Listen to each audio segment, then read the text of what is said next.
You know, last week, a friend of mine told me, if you were listening to the program, that Oprah Winfrey had said something on the BBC about America being racist, and that's why the criticism of Obama, and I didn't have the video or the audio, and I mentioned it. And my mentioning it sent it viral. You talk about an echo chamber. It sent it viral. People searching for the video and audio, and they put it up there. And I've been thinking about this a little bit over the weekend. Don't get me wrong, I wasn't sitting on the sofa, oh, Oprah, Oprah. But I was thinking about it a little bit in the car about her and what she said. And I had addressed it. But I don't think I addressed it the way it needs to be addressed. Let me tell you something, folks. Oprah Winfrey has no idea. Oh, I know she's black, but she has no idea. No idea. Most of us have no idea what it's like to live in a country that really is brutally racist or brutally anti-Semitic or brutally any of these things. We really don't. And I'm not talking about older people in this country who live through segregation and those horrific events. Obviously, they do. But most of our contemporaries do not. This is a nation that's changing demographically. We're told this all the time, and it's true. More minorities in this country with every passing day through birth and immigration. Where do people want to come from the third world? Where do people want to come from all these countries that are not considered white or Caucasian countries? They want to come here to the United States.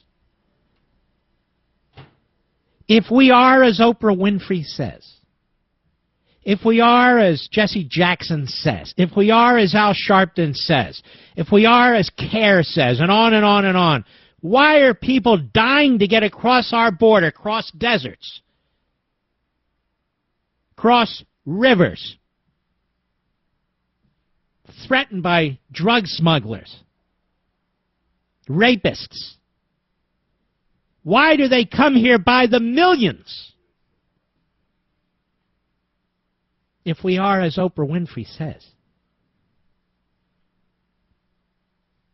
Arabs, Muslim and Christian Arabs, black and brown Arabs, Latinos,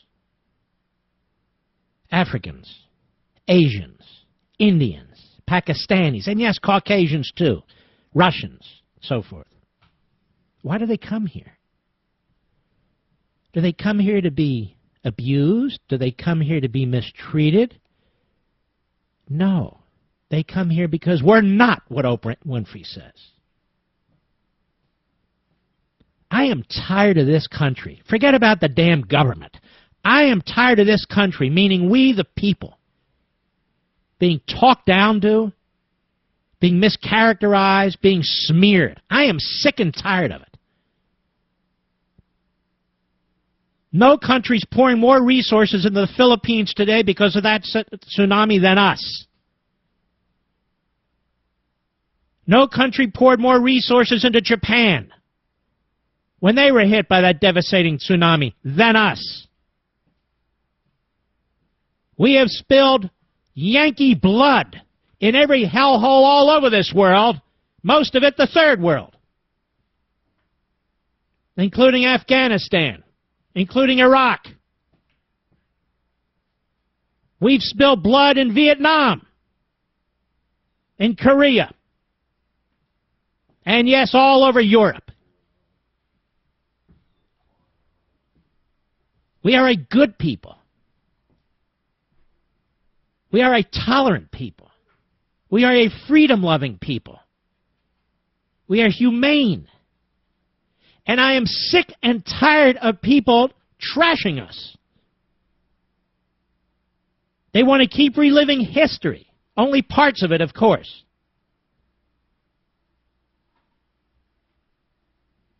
The fact of the matter is, if we're not the least racist nation on the face of the earth, we're certainly one of them. And we'd have even a greater melting pot, greater than already exists. But for the fact that the left and the government and the media seek to balkanize us at every turn, based on race, based on ethnicity. And these ethnic front groups are parasites of the left, parasites of big government, constantly trying to pull us one from the other, trying to create jealousy and hatred and victimization. Look at this group, CARE. If we are, as this radical Islamo group CARE says, why are people pouring into this country from the Middle East and other parts of the world which are dominated by the Muslim religion? Why? Why would you want to come here?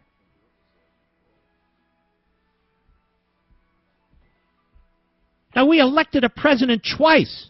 A president who, by the way, because of his policies, I abhor. But he was elected twice. A man of mixed race. This is not a racist nation. Yes, there are racists. That's different. This is not a racist nation. Oprah Winfrey has made enormous sums of money.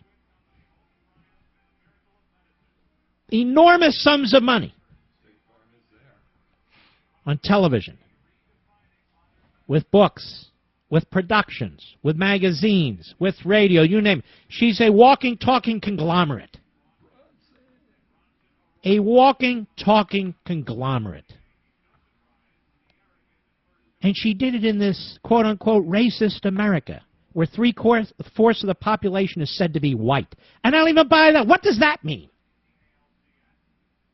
What does that mean?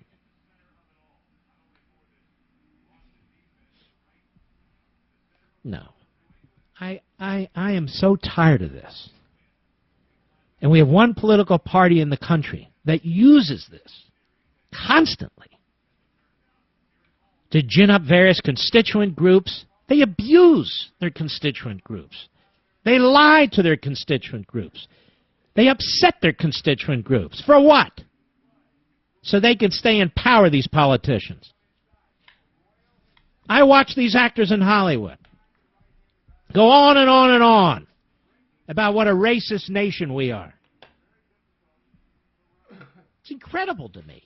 People who have benefited from this nation, who live in the lap of luxury. And they act like they're revolutionaries or something. They act like they're protesters against the system. They are the system. They're the system. Obama's the system. Oprah Winfrey's the system.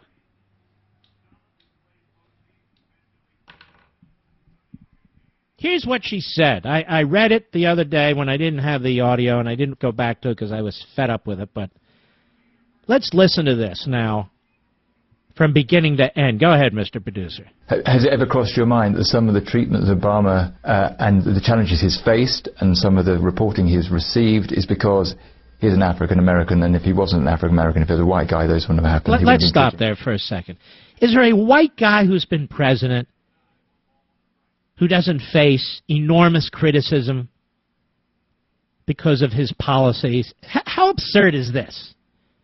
Do presidents get a pass in this country? I mean, Obama was the closest thing until the last week or two. But do presidents get a pass in this country? Was Richard Nixon impeached or threatened to be impeached because he was white?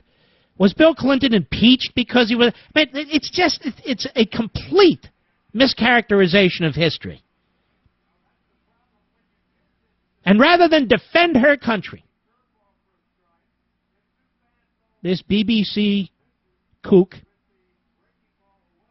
threw her a line because he knew she would grab it. And here's what she said. Go. Way he wouldn't have to deal with quite the same confrontations. Has it ever crossed my mind? It's crossed my mind probably as many times as it's crossed your mind. Probably it's crossed my mind more times than it's crossed your mind. Just the level of disrespect. When the senator yelled out, "You're a liar." Remember that?